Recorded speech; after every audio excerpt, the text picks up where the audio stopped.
देखो one lesson खत्म हो गया, होगा कि नहीं? Yes sir. पूरा आसानी से, और सारा बन जाएगा सब्जेक्टिव प्लस सब्जेक्टिव। 2 लेसन भी खत्म हो गया और आज स्टार्ट होगा 3 लेसन।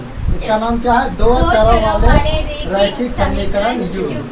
तो चैप्टर का नाम है 2 चरों, हाँ भाई वाह, 2 चरों वाले रैखिक समीकरण युग्म। इसको पहले हेडिंग को समझना है, मेरा तो यही काम है। सबसे पहले जो चैप्टर है उस चैप्टर के नेम को समझना है, उसके बाद इस चैप्टर का थ्योरी को पढ़ना है, और जब थ्योरी कंप्लीट हो जाए फिर एक्सरसाइज पे आना है, तो एक्सरसाइज उड़ जाएगा। और डायरेक्ट एक्सरसाइज पे आएंगे तो तुम उड़ जाओगे। तो हमको नहीं उड़ना है बल्कि एक्सरसाइज को उड़ाना बनाते हैं। तो देखो हम पिछले चैप्टर में लेसन 2 में क्या तो इसका बहुपद था ना? Yes sir. बहुपद में हम थोड़ा सा चर्चा किए थे चर और अचर के बारे में। हाँ सर। फिर उसके बारे में समीकरण के बारे में चर्चा किए थे, बहुपद के बारे में चर्चा किए थे कि रैखिक बहुपद, द्विघात बहुपद और त्रिघात बहुपद। उसी को थोड़ा सा आगे लेके चलना है। इसमें जो है कितना चर को देखेंगे? 2 चर को। तो फिर से देख लेते हैं वही वाला क्लास। ये चर था मेरा, तो चर किसको बोलते हैं? जिसका मान क्या हो? बदलते रहे। चर किसको बोलते हैं? जिसका मान बदलते रहे, बदलते रहे। इसको एग्जांपल के तौर पे बोले थे A to Z जितना ABCD होगा सबका मान क्या होगा? फिक्स नहीं रहता है, सब क्या होता? बदलते रहता है। और ये बताया तो कुछ भी सिंबॉलिक आ जाए, अल्फा बीटा गामा, सिंबल के रूप में कुछ भी आ जाए, उसका मान कोई फिक्स। अगर किसी का मान फिक्स रहेगा तो इसको कांस्टेंट बोलेंगे, यानी इसको बोलेंगे नियत वैल्यू। क्या बोलेंगे? नियत वैल्यू या नियत मान। और जिसका मान बदलते रहे उसको क्या बोलते हैं? चर कहते हैं। क्या बोलते हैं? जिसका मान नहीं बदले उसी को चर भी कहते हैं। जैसे इसी तरह अगर हम लिखें एक समीकरण 2x + 3 लिखें तो यहाँ पर x का मान फिक्स नहीं है, बट ये 2 का मान क्या है? फिक्स है। 2 कहीं भी दिखेगा ये तो क्या बोलेगा? 2। लेकिन ये जो x इसको बोल रहा है तो यहाँ पर से अगर हम इसका वैल्यू निकालेंगे बराबर 0 करके तो क्या निकल जाएगा? ये प्लस से -3 चल जाएगा, ये गुना से भाग में चल जाएगा, कितना हो जाएगा? -3/2। तो अभी x का वैल्यू क्या निकल गया? -3/2। और अगर सेकेंड स्टेप में देखें, अगर ये ले लिए तो समीकरण अलग ले लिए, ये तो 4 ही है क्योंकि ये नियत है या अचर है, और ये 2 भी क्या है? नियत है या अचर है, इसका मान बदलेगा नहीं। लेकिन यहाँ पर हम x को देख रहे हैं क्या है? चर है, इसका मान बदलना चाहिए। अभी क्या आया था? -3/2। और चेक करो तो ये प्लस से गया माइनस में, ये गुना से गया भाग में, तो -4/2 कितना हो गया? -2। अब यहीं पर देखो तो x का मान आ गया -2 और यहाँ x का मान आ गया -3/2। तो x का मान बदला या नहीं बदला? बदल गया। तो वैसे पद बोल सकते हैं या जिसका मान हमेशा क्या रहे? बदलते रहे, उसको क्या कहते हैं? चर कहते हैं। ये हम 2 लेसन में भी बताए थे और आज भी बताएं, तो रिवीजन है। तो अब हम देखेंगे कि चरों की संख्या, चरों की संख्या। जैसे देखो अगर हम पूछे इसमें 2x + 3, इसमें कितना चर है और कितना अचर है? पहचान सकते हो? बता, चर की संख्या क्या है? 1 है। कितना है? 1। लेकिन है वो क्या? x है। समझे? चरों की संख्या कितनी है? 1, और वो क्या है? x है। अगर अचर की संख्या पूछे तो 1 और 2, तो अचर की संख्या 2 गो है। कितना है? 2। लेकिन वो कौन कौन सा है? तो 2 है और 3 है। बात क्लियर है? इस तरह अगर और एक समीकरण लें, ठीक, तो अगर इसमें तुमसे चर पूछे और अचर पूछे, क्या पूछे? चर और अचर। तो चर इसमें क्या हुआ है? 1 2 3। कितना चर हो गया? 3। वो क्या क्या है? चर तो 3 को होगा, लेकिन है क्या क्या? x y और z। इस तरह इसमें अचर कौन कौन है? कितना है अचर? 1 2 और 3। तो 3 अचर है, लेकिन कौन कौन सा है? 2 है, 3 है और 4। बात क्लियर हो गया? तो हमको जो इस चैप्टर में पढ़ना है कितने चर को पढ़ना है? तो 3 को चर हो गया। और इसमें कितना चर है? 1 ही चर है। हमको पढ़ना क्या बोला है? जैसे मान लो 2x + 3y = 7 कर दिया, तो इसमें बताओ चर कितना है? 2 चर, एक x है और एक y है, तो कितना चर हो गया? 2 चर हो गया। औचर का बात करें, औचर का तो कितना औचर है? देखो तो 3 गो है, 2 3 7। तो 3 गो औचर है, वो क्या क्या है? 2 है, 3 है और 7। बात क्लियर हो गया? तो चर और औचर का कहानी खत्म। तो हम समझ गए कि 2 गो चर। अब उसको क्या बनाना है? रैखिक समीकरण, यानी हमको समीकरण को भी देखना है। हालांकि हम पीछे वाला चैप्टर में बता चुके हैं, 2 लेसन बता दी ना। समीकरण मतलब होता है बहुत प्रकार का, लेकिन मुख्य रूप से 3 प्रकार का देखे थे, एक रैखिक, द्विघात और त्रिघात। तो समीकरण देख लेते हैं। इस समीकरण का अगर हम बात करेंगे तो एक देखेंगे रैखिक समीकरण को, एक देखेंगे द्विघात समीकरण को, और एक देखेंगे त्रिघात समीकरण। ये सब किस बेसिस पे है? तो घात के आधार पर। किस आधार पर है? घात के आधार पर। घात के आधार पर समीकरण को बांटा गया, घात के आधार पर। उधार बोलते हैं। तो देखो, अगर हम बात करें रैखिक का, किसका बात करें? रैखिक का, तो इसका जो घात होता है, अधिकतम घातों की संख्या कितना होता है? 1। और यहाँ पर क्या लिखा है? द्वि। और द्वि का मतलब क्या होता है? 2। इसमें अधिकतम घातों की संख्या क्या होगा? 2। कितना होगा? 2। और ये क्या लिखा है? 3। 3 मीन्स क्या होगा? 3। इसमें अधिकतम घातों की संख्या कितनी होगी? 3। सबका एक एग्जाम्पल ले लेते हैं। इसमें 4 घात रहेगा तो चतुर्थ घात बोलेंगे, लेकिन मुख्य रूप से 3 को पढ़ना है। 5 रहेगा तो पंचघात, 6 रहेगा तो षट घात, 7 रहेगा तो सप्त घात। संस्कृत में 1 2 जानते हो ना, बैठाते चलिए। 9 रहेगा तो नव घात, 10 रहेगा तो 10 घात, 11 रहेगा एकादश घात। बस संस्कृत बोलते जाओ, समझे? तो लेकिन तुमको पढ़ना कहाँ तक है? 3 त्रिघात तक एग्जाम में आता है, ठीक? और तुम लोग का सिलेबस में भी यही है। तो रैखिक का देखेंगे तो घात कितना होना चाहिए? 1। अच्छा, ये घात के आधार पर बांटा गया है, तो किसके घात को चेक करेंगे? चर के घात को या चर के घात को? चर के घात को चेक करेंगे। किसको चेक करेंगे?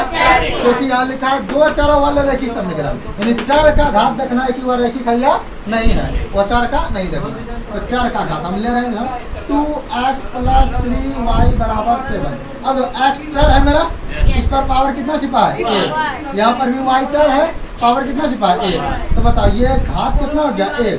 जब घात हो गया 1 तो समीकरण कैसा? रैखिक, द्विघात या त्रिघात? रैखिक हो गया समीकरण। अच्छा बताओ चर कितना है? देखो तो x और y है, तो कितना चर? 2 चर है, 2 चर है। और अगर बराबर में कुछ लग जाए 0 1 2 3 तो वह समीकरण का रूप ले लेता है। इसका रूप लेता है समीकरण। हम बोल सकते हैं 2 चर वाले रैखिक, बराबर के रूप में कुछ है कि नहीं? वाले रैखिक समीकरण। बात आया कुछ समझ में? तो 2 चर को पहचान लिए, और देखिए घात 1 था तो रैखिक भी पहचान लिए, और चूंकि बराबर का साइन लग के ऊपर प्लस या माइनस आ गया तो समझ जाएंगे समीकरण बन गया। मेरा क्या बन गया? 2 चर वाले रैखिक समीकरण। यही ना समझना था, लेकिन इसमें लिखा है युग्म। युग्म माना होता है जोड़ा। युग्म माना क्या होता है? ये अकेले नहीं पढ़ना है इस चैप्टर में, सिर्फ एक ही को समीकरण को हल नहीं करना है, जोड़ा में आएगा। जब ब्याह किसमें आएगा? जैसे मान लो एक समीकरण ये दिया, इसको बोलेगा समीकरण फर्स्ट, और एक समीकरण अपने से दे देगा। मान लो कि और y = 1 अपने ही दे दिया, ये और समीकरण हुआ तो समीकरण 1 और समीकरण 2। अब ये जोड़ा में है कि नहीं? तो इस चैप्टर में जो पढ़ना है समीकरण का युग्म पढ़ना है। क्या पढ़ना है? समीकरण का युग्म। तो हेडिंग क्लियर हो गया? इसका जो थ्योरी था वो भी क्लियर हो गया कि रैखिक समीकरण किसको कहते हैं? जिसका घात कितना हो? 1। अच्छा, द्विघात वाला भी एग्जांपल ले लेते हैं क्या? जैसे 2x² + 3x + 7। इसमें जो x का घात कितना है? 2। तो जब x का घात 2 हो गया तो द्विघात समीकरण हो गया। अच्छा, इसमें चर कब है? 2 है।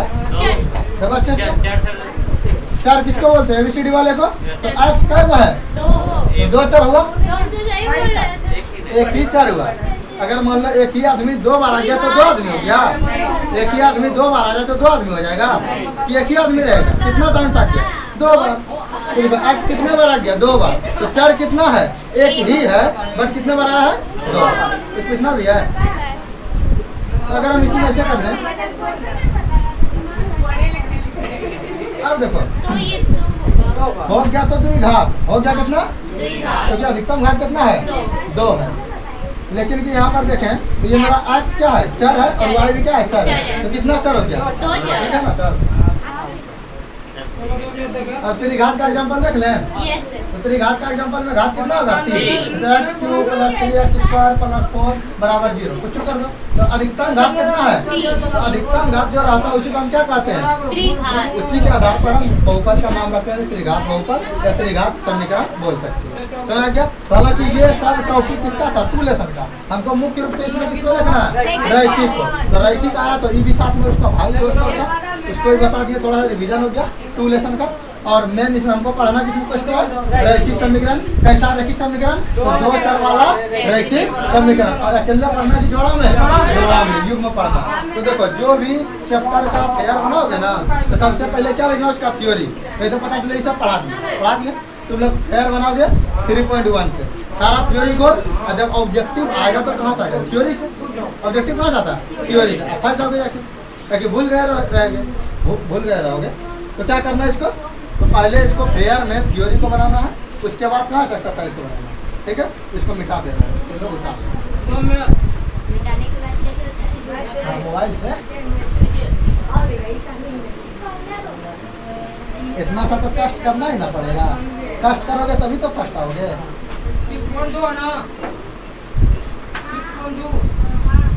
चलो आगे देखते हैं और इसका क्या थ्योरी देखना है। तो दो चर वाला रैखिक समीकरण देख लिया। अब समीकरण का युग्म को कोई देखना है।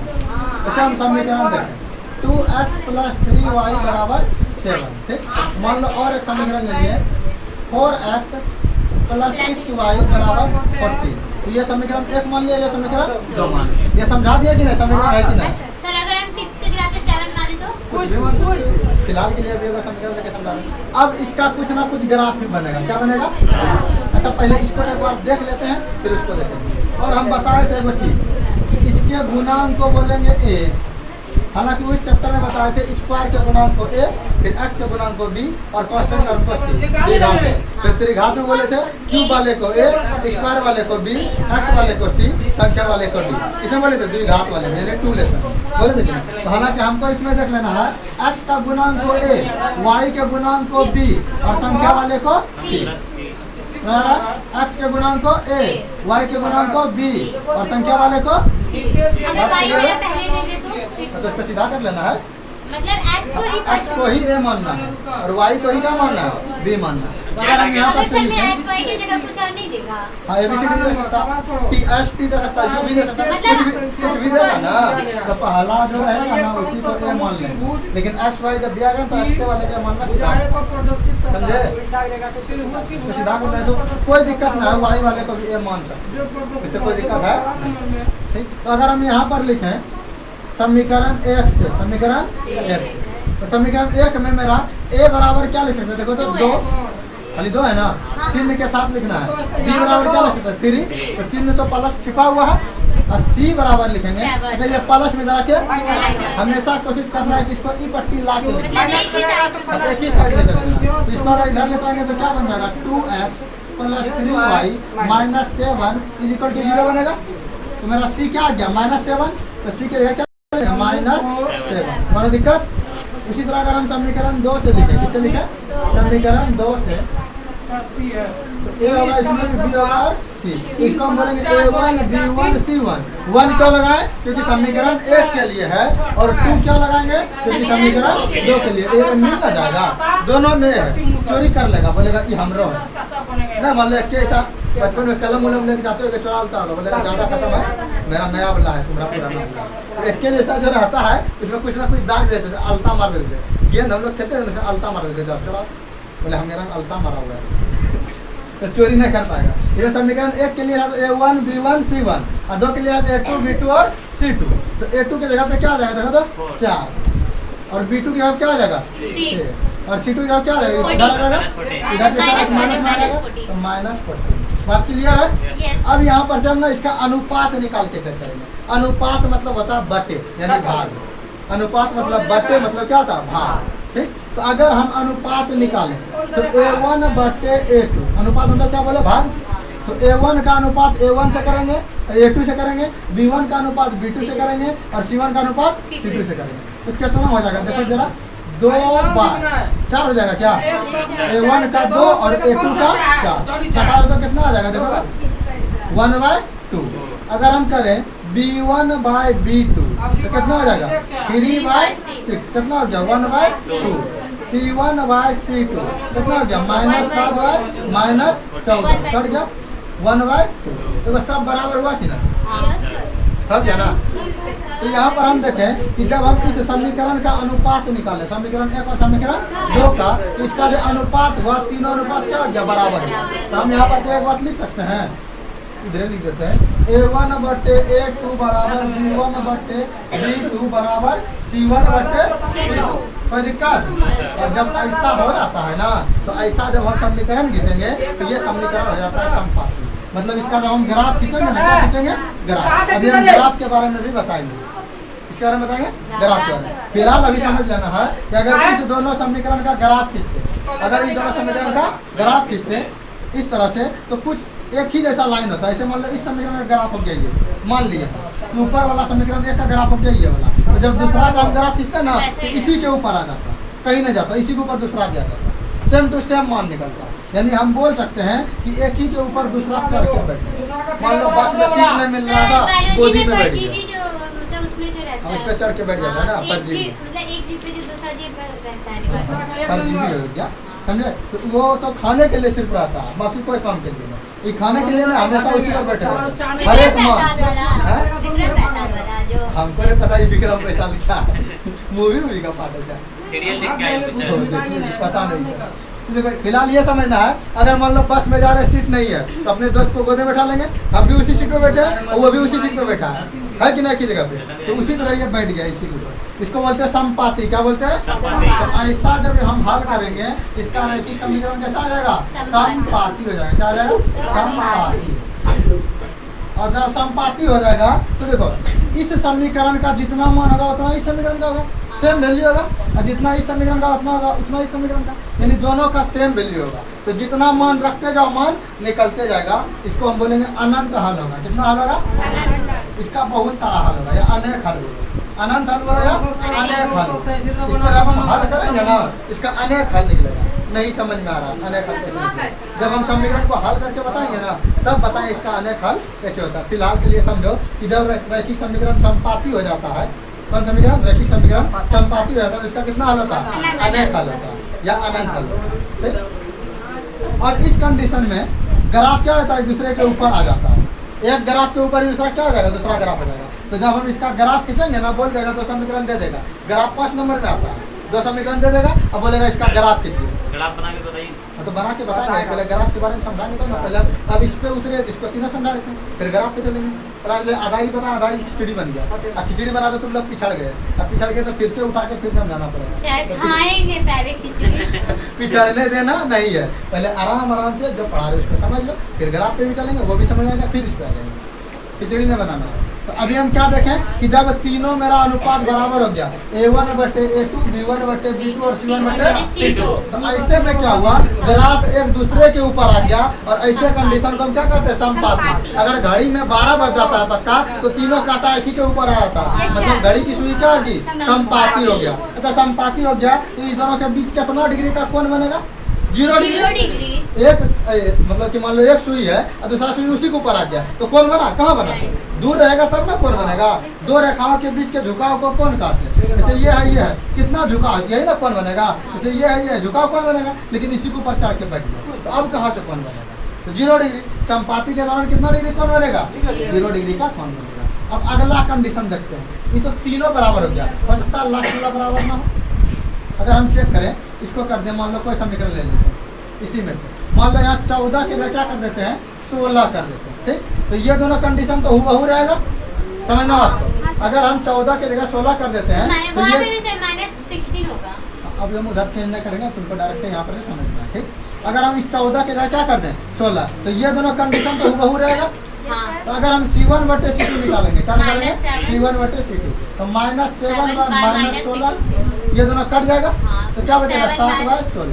क्या इस लास्ट वाला बराबर हुआ? नहीं। तो ऐसे कंडीशन में क्या लिखेंगे? तो दो को तो बराबर है, यानी A1/A2 बराबर B1/B2 और नॉट इक्वल टू C1/, क्या लास्ट वाला बराबर हुआ? तो ऐसे कंडीशन में जो है समीकरण हो जाता है समांतर। क्या होता है?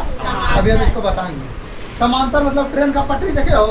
वो ट्रेन का पटरी मिलता है, तुम दो ट्रेन के पटरी के बीच की लंबाई को नाप के देखो, कहीं पर नापोगे तो बराबर मिलेगा। हाँ, क्रॉसिंग के समय छोड़ के जो क्रॉसिंग करता है, जैसे एक ट्रेन को इधर मुड़ना है और दूसरा पटरी आ रहा है तो क्रॉसिंग करेगा, तो क्रॉसिंग के समय उसका डिस्टेंस घट जाता है। देखो समझो, ये एक पटरी है, ये दूसरा पटरी है, इसके बीच का जो डिस्टेंस होगा ना हमेशा सेम रहेगा, इसी को हम कहते हैं समानांतर। क्या बोलते हैं? समानांतर। तो ऐसा कंडीशन जब भी बनेगा उसका समीकरण कैसा बनेगा? समानांतर। सबको प्रूव करके दिखाएंगे, सबको बना के दिखाएंगे समानांतर बन रहा है या नहीं बन रहा, समझे कि ना? अभी संपाति वाला भी दिखाने में बनेगा कि नहीं बनेगा। तो यहाँ पर हम क्या देख लिया, अगर A1/A2 बराबर B1/B2 और नॉट C1/C2 है, मतलब ये बराबर नहीं है लास्ट वाला, तो ऐसा कंडीशन में कैसा समीकरण बनता है? समानांतर। अच्छा देखो, अब हल कैसे मानेंगे? जब तक ये समीकरण एक दूसरे को टच नहीं करेगा तो हल होगा एक भी? उसमें देखो संपाति में हमेशा टच कर रहा था, मतलब एक के ऊपर एक बैठ लेता, तो कभी ऐसा है कि अलग हुआ है? तो हमेशा तो टच है, तो हमेशा टच है मतलब कितना हल है? अनेक हल। तुम जब चाहो तब मान निकाल सकते हो, जब चाहो तब। मान कब निकलता है? जब एक समीकरण दूसरे समीकरण को क्रॉस करता है, जितना बार क्रॉस करेगा उतना मान निकलेगा। याद करो, हम 2 लेसन में ग्राफ सिखाए थे, ऐसे बताए थे, जब इसको क्रॉस करता था उतना वैल्यू निकलता था ना। उसी तरह इसमें देखना है, जब एक समीकरण दूसरे समीकरण को जितने बार क्रॉस करेगा तो उसके ऊपर ओवरलैप करेगा तो उतना उसका मान निकलेगा, समझे? तो यहाँ पर हम संपाति में क्या देखें, एक के ऊपर दूसरा आ गया तो पूरी तरह से मिल गया, हर एक बिंदु पर मिल रहा था, तो हर एक बिंदु पर मान निकलेगा, मतलब मान कितना हो जाएगा? अनेक। अनेक हो जाएगा, इसी को बोलेंगे अनेक हल हो जाएगा। क्या हो जाएगा? अनेक। लेकिन यहाँ पर मिल रहा है तो बार बोलता मिलवे नहीं करेंगे तुम जब तक कुछ करना नहीं मिलेगा। अगर रेल का पटरी गलती से भी ऐसे स्लोप हो गया तो ट्रेन पलट जाएगा, कहीं उसका पहिया के बीच की चौड़ाई फिक्स रहता है, जैसे थोड़ा सटेगा या डीप होगा, दूर होगा, तो क्या हो जाएगा? ट्रेन पलट जाएगा। यानी हम बोल सकते हैं कि ये क्या है मेरा? समानांतर। क्या? बात आ गया समझ में? तो जब दो रेखाओं के बीच की दूरी हर एक बिंदु पर समान हो, यहाँ पर भी उतने दूरी होगी, ये 5 होगा तो ये भी कितना होगा? 5, ये भी कितना होगा? 5, ये भी कितना होगा? 5 सेंटीमीटर। सब जगह बराबर दूरी रहेगा, उसी को क्या बोलेंगे? समानांतर। तो जब इस कंडीशन में बनेगा क्या होगा? समानांतर। क्या बनेगा? इसमें तीनों अगर इक्वल नहीं हो तो बता रहे हैं समानता। क्या देख लिया? समानता। अब थर्ड कंडीशन देख सकते हैं, जब ये नहीं बराबर हुआ तो हो सकता है कभी ये वाला ही बराबर ना हो, पहले वाला, एक तो तीनों बराबर हो गया, दूसरा में लास्ट वाला बराबर ना हो, और तीसरा में हो सकता है पहला ही बराबर ना हो। जब पहला बराबर नहीं होगा तो अगला चेक नहीं करेंगे, जब पहले में बराबर ना हो गया तो अगला चेक करके क्या करेंगे? देखो, अगर पहला ही बराबर ना होगा तो लास्ट वाला चेक करके क्या करेंगे? अगर हम बोले हम तीनों में रिलेशन दिखाना, हम तुम्हारे बराबर हैं और तुम उसके बराबर है, तब ना हम दोनों में तुलना करेंगे। अगर हम ही तुम्हारे बराबर ना है और तुम उसके बराबर हो या ना हो तो तुलना करने को फायदा है, क्योंकि हम तुम्हारे बराबर है ही नहीं। तुलना किसमें क्या आता है? बराबर हो या कम बेस हो, तुलना क्या आता है? तो यहाँ पर अगर हम तुलना करें या बराबर का बात करें, इसमें बराबर दिखाने की कोशिश करें, तो अगर ये ए वाला पार्टी बी के बराबर नहीं होगा तो बी सी के बराबर हो के भी क्या सी ए के बराबर हो सकेगा? तो ये वाला बराबर हो या ना हो, अगर ये वाला कट जाएगा तो फिर हमको आगे चेक करने की जरूरत नहीं पड़ेगा, तो हम आगे वाला चेक करें। ये 2 वाला देखे था, सर एक बात बोले, अगर पहले इसको नोट कर लो उसके बाद। अब थर्ड कंडीशन देखना, अभी हम क्या देख रहे थे कि एक बार A1/A2 हुआ बराबर B1/B2 हुआ और C1/, ये पहला कंडीशन था। सेकंड कंडीशन देखे A1/A2 बराबर B1/B2 और नॉट C1/। और थर्ड कंडीशन देखना है, यदि A1/A2 बराबर नॉट B1/B2 हो जाए तो थर्ड कंडीशन में तीसरा चेक ही नहीं करें। जब हम देखो क्या क्या कंडीशन बना, अगर तीनों बराबर है, बराबर का साइन कितना है? 2 ही है। साइन को देखो बराबर कितने बार है? 2। हो सकता है दोनों बराबर है, हो सकता है कि एगो कट जाए ये वाला, या हो सकता है कि ये वाला कट जाए, या हो सकता है दोनों कट जाए, यही तुम लोग का कहना है। हो सकता है दोनों कट जाए, तो जब पहला वाला कट जाएगा ना तो दूसरा चेक ही नहीं करना। पता कैसे चलेगा? वही तो बता रहे। अब हम क्या करते हैं, 2 और 4 है ना, हम इसको चेंज कर लेते हैं। ये 6 है ना, 6 का अपने से ले लेते हैं 5, क्या लेते हैं? अब अगर हम निकालेंगे A1/A2 निकालना, तो क्या निकालेंगे? A1/A2। तो मेरा A1 कितना है? 2 है और A2 कितना है? 4।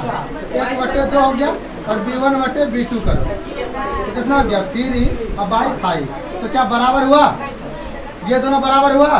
तो पहले कंडीशन में क्या देख लिया? A1/A2 not equal to B1/B2। इस कंडीशन में जो समीकरण बनेगा कुछ इस तरह का बनेगा, प्रतिच्छेदी। क्या बनेगा? प्रतिच्छेदी। समांतर। इसमें संपाति में क्या बताएं कि एक ही समीकरण पे दूसरा समीकरण आ जाएगा। जैसे इसका नाम रखें AB, एक रेखा समीकरण, मतलब कि खींच लिया इसको, मान लो सरल रेखा है, ग्राफ खींचे तो ग्राफ एक सरल रेखा होगा, और अगर ये जो सरल रेखा खींचे रैखिक समीकरण का ग्राफ सरल रेखा होता है। क्या था? रैखिक समीकरण का ग्राफ कैसा आता है? सरल रेखा। तभी हम पढ़ा क्या रहे? रैखिक समीकरण ना, फिर इसमें क्या पढ़ा? रैखिक समीकरण। इसका ग्राफ कैसा होगा? सरल रेखा। हम क्या बोले? ये संपाती है। संपाती मतलब एक दूसरे के ऊपर रहेगा। तो अगर एक ग्राफ है ए बी और दूसरा ग्राफ है सी डी, है ना, तो ये सी डी ग्राफ इसी के ऊपर आ जाएगा और यहाँ पर नाम लिखा जाएगा सी डी, यानी ए बी और सी डी इसी के ऊपर है। तो अब बताओ हर एक बिंदु पर मिल रहा है कि नहीं? ए बी ग्राफ और सी डी ग्राफ, इसीलिए इसका हल कितना आ गया? अनंत है। लेकिन अगर हम इसको देखें तो ये क्या है? समानांतर है, यानी ऐसे है। ये है ए बी मान लेते हैं और ये क्या है मेरा? सी डी है। तो देखो ये हर एक जगह पे क्या मिल रहा है? कहीं पर हर एक जगह तो बात छोड़ो, कहीं पर नहीं मिल रहा है क्या? नहीं। इसी का बोलते हैं कोई हल नहीं। एक बार मिलिए ना तो हल कहाँ से निकालेंगे? कट करेगा तब ना हल होगा। तो एक बार कट कर रहा है ग्राफ? नहीं कर रहा। इसी को क्या बोलेंगे? कोई हल नहीं। लेकिन अगर हम इसको देखें तो पहले बार में कट करेगा कि ना? ये बराबर है? नहीं है। तो इसका कुछ समीकरण इस तरह का आएगा। जैसे मान लिया इसको ए बी है, इसको बी सी है। कैसे भी हो कट करेगा। कितने बार कट करेगा? एक बार कट करेगा। एक बार से अधिक नहीं, एक ही बार कट करेगा। एक बार कट करेगा कितना हल? एक हल। कितना हल? एक हल। तो इसको बोलता है कितना हल होगा? कोई हल नहीं। सेकंड का हल है, मिल रहा है कबार। ये कबार मिल रहा है। ये संपाती में क्या होगा? अनंत हल। संपाती में क्या होगा? अनंत हल। और फिर समानांतर में क्या होगा? कोई हल नहीं है। और प्रतिच्छेदी, इसको क्या बोलेंगे? प्रतिच्छेदी। तो प्रतिच्छेद कर रहा है एक दूसरे को। प्रतिच्छेद करना मतलब काट देना। प्रतिच्छेद करना मतलब एक दूसरे को काट रहा है। तो काट रहा है तो प्रतिच्छेदी का क्या होगा? केवल एक हल होगा, क्योंकि एक ही बार कट कर रहा है। बात आया समझ में तुम लोग को कि ना आया? ये तीनों को याद रखना है, ध्यान रखना है। अब किताब निकालो, किताब में भी ये ध्यान यही बताओ। यही तो थ्योरी है बाबू। थ्योरी नहीं समझ में आएगा तो बुक क्या पढ़ोगे? हाँ ये देखो पेज नंबर निकालो बुक का 51। बुक का पेज नंबर 51। उसमें देखो दिया हुआ सारणी 3.4। देखो तो है ना। इसमें कुछ समीकरण युग में दिया हुआ है, रेखा युग में दिया है ना। देखो दिया, इसमें भी A1 बटे A2, B1 बटे B2 और C1 बटे C2 निकाला गया। देखो पहला में प्रतिच्छेदी दिया, ये कंडीशन दिया कि ना। पहला ही कट गया A1 बटे A2 नॉट B1 बटे B2। तो क्या बोल दिया? प्रतिच्छेद करती हुई रेखा। प्रतिच्छेद में कट करेगा। कट किया कि नहीं किया? इसका कितना हल होगा? केवल एक हल। इसी को ओ द्वितीय बोलते हैं। ओ द्वितीय मतलब दो नहीं हो। ओ द्वितीय, द्वितीय माना दो, और ओ मतलब नहीं, मतलब द्वितीय नहीं हो। कितना हल हो? केवल एक हल हो। तो प्रतिच्छेदी का क्या होगा? केवल एक हल होगा। दूसरा देखिए A1 बटे A2 बराबर B1 बटे B2 और बराबर C1 बटे C2। ये वाला कंडीशन दिया है कि नहीं? और इसका क्या दे दिया? संपाती। तो अपरिमित रूप से अनेक हल है। देखो दिया है क्या? अनेक हल है। तो सीधा क्या देना? अनेक हल है। बोले थे ना। उसके बाद क्या? समानांतर। A1 बटे A2 बराबर B1 बटे B2 और नॉट C1 बटे C2। समांतर का कोई हल था? नहीं था। सिंपल हो गया, याद हो गया ना सारा।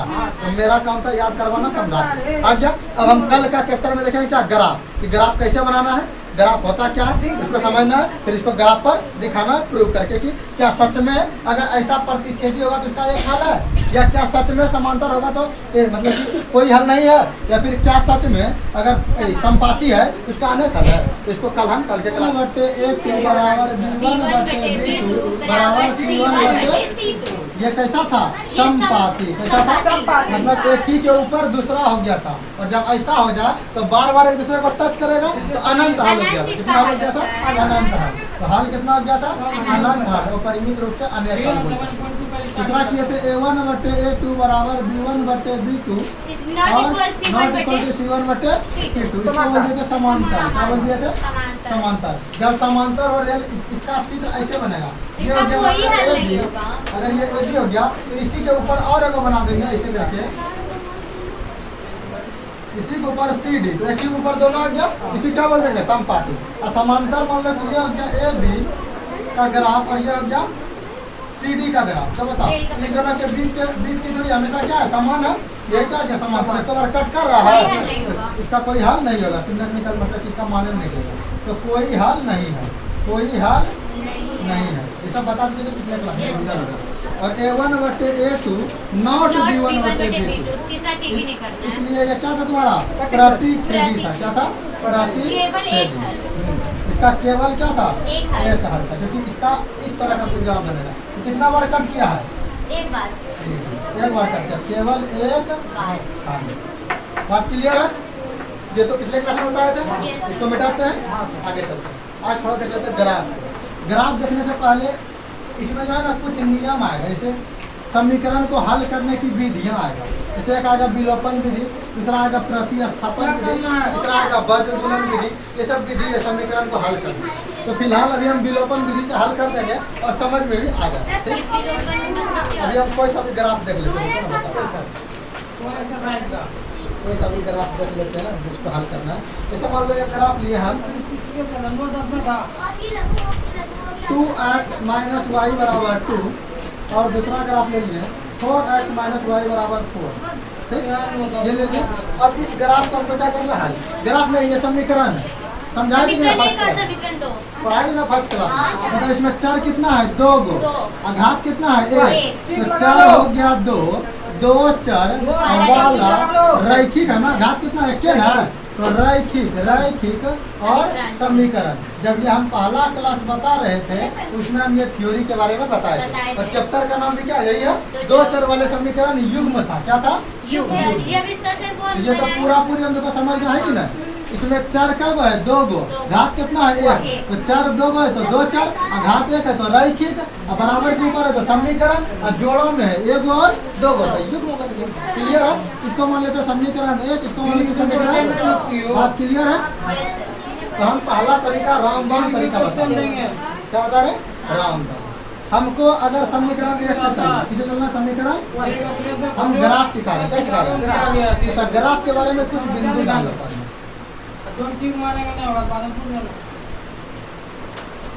ग्राफ के बारे में बिंदु, ये जो बीच वाला बिंदु होता है जहाँ पर दोनों कटता है, इस अक्ष को जो क्षैतिज लाइन होता है ना, किसी भी कॉपी पर लिखो, बोर्ड पर लिखो, जमीन पर लिखो, कहीं भी क्षैतिज लाइन को जो सोया हुआ लाइन है उसको एक्स अक्ष कहते हैं। क्या कहते हैं? और उसके लेफ्ट साइड वाले लाइन को एक्स डैश अक्ष। क्या बोलेंगे? X dash. ऊर्ध्वाधर लाइन जो खड़ा होगा, लंबवत लाइन, इसको बोलेंगे वाई अक्ष। क्या बोलेंगे? वाई अक्ष। और जो उसके नीचे होगा उसको क्या बोलेंगे? Y dash. बात क्लियर हुआ? अब देखो तुम लोग को हम बताएं, अगर समझना है बात को तो अगर हम ऐसे खड़े हैं सिंपल तो राइट जाओ। कोई बोलता है ना कि आगे बढ़ो, आगे बढ़ो, मतलब राइट जाओ, तो सही बात बता रहे हैं कि गलत बात? राइट बात बोल रहा, सही हुआ ना। सही मतलब प्लस, सही मतलब तो हम जितना इस बिंदु के दाईं ओर जाएंगे तो मान मेरा प्लस में होगा। किसमें होगा? अच्छा, कोई ऐसा बोलता है कि आगे बढ़ो बच्ची कि पीछे बढ़ो? आगे। तो आगे बढ़ना मतलब पॉजिटिव बात बता रहा है, यानी ऊपर भी बढ़ेंगे तो क्या मान होगा? प्लस मान। बात क्लियर है? अब बोल रहे हैं नहीं, लेफ्ट जाओ, दाएं जाओ, उल्टे घट जाओ, उल्टे घट जाओ, उल्टा आ गया तो माइनस प्लस। ये किसमें होगा तुम्हारा? माइनस में। और बोलेगा ना ऊपर न बढ़ो, नीचे ये घट जाओ तो माइनस की प्लस। तो यहाँ पर से हमको ध्यान रखना है कि एक्स अक्ष प्लस में, एक्स डैश माइनस, वाई अक्ष प्लस में, वाई डैश माइनस। बात क्लियर है? यानी दायां और प्लस, ऊपर भी प्लस, नीचे माइनस, बायां भी माइनस। अच्छा, नीचे जाएंगे तो घटवाई करेंगे, बायां जा रहे उल्टा जा रहे, उल्टा मतलब नहीं है। क्लियर? अब बीच वाले मान पर क्या बोल देंगे? मूल बिंदु। क्या बोल देंगे? मूल्य बिंदु। मूल्य नहीं, मूल बिंदु। क्या बोल देंगे? मूल बिंदु। अच्छा, यहाँ पर जो है ना एक्स अक्ष और वाई अक्ष दोनों का मान 0 होता है। कितना होता है? 0। तो ये क्वेश्चन पूछा गया, मतलब एकदम नॉर्मल क्वेश्चन पूछेगा। मूल बिंदु का निर्देशांक क्या होता है? 0 0 0 का नहीं, 0 0 0 कॉमा 0। तो मूल बिंदु का निर्देशांक क्या होता है? 0 कॉमा 0। अच्छा, 2 का ऐसा क्यों लिखा है? क्योंकि पहला मान एक्स को दिखाता है, पहला मान एक्स, दूसरा मान वाई को। यानी यहाँ पर एक्स भी 0 है और वाई भी 0 है। बात क्लियर है? अब इधर हम क्या बोले थे? प्लस में। ऊपर भी क्या बोले थे? नीचे माइनस, इधर भी माइनस। अच्छा, इधर कितना? 1 2 3 4 5 जो भी लिखे तो प्लस में होगा, और ऊपर भी जो भी लिखे कितना आएगा? और इधर जो भी लिखे माइनस, और इधर जो भी लिखे नीचे में। हालांकि देखो हम तो नाप के नहीं खींच रहे हैं, तो अगर हम ग्राफ खींचेंगे भी हो सकता है थोड़ा टेढ़ा उड़ा हो जाए। ठीक, लेकिन तुम लोग को जब इंची से नाप के खींचोगे ना वह सही है। क्लियर है? अब यहाँ पर हमको चेक करना है, ये हम बोलेंगे इसको। अच्छा, ये पूरा 4 घर में बटा हुआ है। कितने घर में? 4। अगर हम इसको गोल कर दे, इसको क्या कर दे? अब बीचे बीच काट देती है, 4 भाग बढ़ गया। तो पूरे गोला का समझ आपको, इस पूरे गोला का एक भाग है कि 1/4 भाग है? 1/4। 4 में से 1 भाग है। हम क्या बोल देंगे? 1/4। और चौथाई को चतुर्थांश कहते हैं। चौथाई क्या बोलते हैं? चतुर्थांश। तिहाई को 1/3 बोल देंगे, यानी इसको चौथाई भाग को चतुर्थांश बोलेंगे। तो बताओ, ये पहला चतुर्थांश होगा, ये दूसरा, ये तीसरा, ये चौथा। ये पूरे गोले को कितने भाग में बांटे? 4 भाग में। उसी तरह अगर इस भाग को हम देखें तो हम क्या बोल सकते हैं? जब भी एक मानेंगे इसी कॉर्नर से मानेंगे। हाँ, इसी कॉर्नर से मानना, क्योंकि दोनों प्लस वाला से मानना। इसको हम बोल देंगे क्या? प्रथम चतुर्थांश। क्या बोल देंगे? प्रथम। दूसरा नाम इसका प्रथम पाद भी होता है। प्रथम पाद बोलो या प्रथम चतुर्थांश। बात क्लियर है? Yes. प्रथम पाद बोलो या प्रथम चतुर्थांश। अच्छा, इस घर का अगर नाम रखा गया प्रथम चतुर्थांश तो इस घर में जो भी मान होगा तो नीचे x को टच करेगा और इधर y को। नीचे x को, इधर y को। अच्छा, इधर वाला x प्लस में कि माइनस में? और ऊपर वाला x y प्लस में माइनस में? अच्छा, इस घर का अगर निर्देशांक बोलेगा तो प्लस प्लस होगा। बराबर कि नहीं? पहला प्लस किसको दिखा रहा है? x को। दूसरा प्लस किसको दिखा रहा है? अगर इस घर में कोई रहेगा, अगर इधर भागेगा किसको टच करेगा? y को। और इधर भागेगा किसको टच करेगा? x को। तो पहले x लिखते पहले y।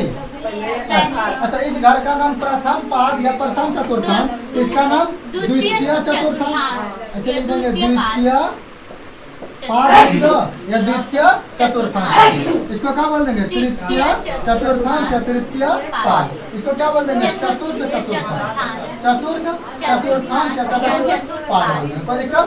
अब इसका भी हमको लिखना प्लस माइनस वाला वैल्यू। तो बताओ, इधर टच करेगा y को, इधर टच करेगा, इधर y प्लस में x। तो पहले x लिखते हैं पहले y, पहले x। तो पहले x लिखेंगे क्या लिखेंगे? माइनस। और दूसरा क्या लिखेंगे? प्लस। तो इस घर का मतलब निर्देशांक क्या आ गया? Minus plus. इस घर में बता सकते हो, अगर यहाँ पर कोई व्यक्ति खड़ा है, इधर टच करेगा किसको? y डैश को, और इधर जाएगा तो किसको? x डैश को। पहले x तब y। तो x का मान माइनस में, y का मान भी माइनस में। तो इसमें दोनों क्या आ जाएगा? माइनस में। इस घर का अगर हम बात करें तो पहले x तब y। इधर टच करेगा x को, इधर टच करेगा y को। तो पहले x प्लस में y माइनस। ये याद हुआ क्या? हाँ सर। इसको समझ के याद रखना कि रट के? समझ के। लेकिन अब थोड़ा सा ध्यान में भी रख लेना है। जैसे पहला घर तो प्लस प्लस है, इसका कॉर्नर माइनस माइनस है। याद हुआ? हाँ सर। पहला घर प्लस प्लस और कॉर्नर पे तृतीय घर minus minus minus. Plus plus minus minus, plus plus minus minus. अच्छा, पहली बार गया ना, इसको समझ में आया तो घटा लग गया। पहली बार जब इधर आया तो समझ में ना आया तो घटा लगा। इस बार वो सतर्क हो गया, होशियारी से एंट्री मारा। फिर भी पहले तो घटा नहीं लगा, लेकिन बाद में घटा लगा। मान लो कि कोई काम कर रहा था, इसमें बहुत उसको मुनाफा हुआ, उसको पता नहीं चला, बहुत ज्यादा पूंजी दूसरे में लगा दिया, और दूसरे में बहुत ज्यादा पूंजी लगा दिया तो पहले घाटे लग गया ढेरी सारा। तो पहला क्या लग गया? घाटा। दूसरा बार में जब पहली बार में घाटा लग गया, वो सतर्क हो गया कि अगला बार से घाटा लगने नहीं देना। फिर दोनों बार घाटा लग गया। अगला क्या गया? हालांकि दोनों में याद नहीं रखना। ये दोनों कैसे याद रखना है? पहला प्लस प्लस, उसका अपोजिट तृतीय माइनस माइनस। हमको इस दोनों को याद करना था। तो जब पहला बार हम कोई काम कर रहे थे तो घाटा लग गया, तो दूसरा बार सतर्कता से काम किए, अच्छे से काम किए, तो पहला में तो घाटा नहीं लगा, लेकिन दूसरा में फिर घाटा लग गया। बात याद हुआ ना वाला? तो पहला वाला दोनों प्लस प्लस और दूसरा वाला पहले में घाटा लग गया था, यानी पहले माइनस फिर प्लस। और तृतीय में पहला का बोला था नहीं, माइनस माइनस। चतुर्थी में सतर्क हो गया था, यानी प्लस और माइनस। क्लियर है? तो अगर पूछेगा प्रथम चतुर्थांश का निर्देशांक क्या होगा? प्लस। द्वितीय का माइनस प्लस, तृतीय का माइनस माइनस, चतुर्थ का प्लस माइनस। मूल बिंदु का निर्देशांक 0 0। कोई दिक्कत? अगर तुमसे पूछ ले 2,3 कौन सा चतुर्थांश में जाएगा? ये भी प्लस में और ये भी कौन घर में जाएगा? पहला। बात आया समझ में? अगर हम इसको ऐसे लिख दें -3,2, तो पहला है माइनस, शुरुए में घाटा लग गया, अब बाद में प्लस, तो किसमें चल जाएगा? अगर मान लो 3, माइनस कर दिया तब पहला तो घाटा नहीं लगा, सतर्क था, दूसरा में घाटा लग गया चतुर्थ में। अगर दोनों में घाटे लग गया तब ऐसे डायरेक्ट कैसे लेता? बताओ कितना आसान है। ये दे देगा, बोलेगा ये निर्देशांक किस पाद में जाएगा? तो ये दोनों तृतीय में, ये वाला किसमें चल जाएगा? द्वितीय में। ये वाला किसमें चल जाएगा? चतुर्थी में। और दोनों प्लस में आ जाएगा। प्लस को लिखाने रहता है 2,3 प्लस लिखाने नहीं रहता, किसमें चल जाएगा? प्लस में। इजी है, बता दोगे? अब और एक चीज याद रखना, एक्स अक्ष को भुज कहते हैं। क्या कहते हैं? भुज। एक्स अक्ष को भुज। ये बहुत बार क्वेश्चन पूछा है। इसका नाम रख दिया गया। एक्स अक्ष को क्या कहते हैं? नाम रख दिया गया। एक्स अक्ष को क्या कहते हैं? भुज। और वाई अक्ष को कोटि कहते हैं। क्या कहते हैं? कोटि नहीं, कोटि, कोटि नहीं बोलना, क्या है? कोटि। एक्स अक्ष को क्या कहते हैं? भुज। और वाई अक्ष को इतना सा याद हुआ? माइनस वाले को क्या कहेंगे? ये पूरा एक्स अक्ष को भुज बोलेंगे पूरे। पूरे एक्स को क्या बोलेंगे भुज, और पूरा वाई क्या बोलेंगे कोटि। कोटि। बात क्लियर है? हाँ सर, भुज कोटि। तो ये तुम्हारा ग्राफ के बारे में हो गया। क्या क्या? ग्राफ के बारे में। अभी कल पढ़ेंगे।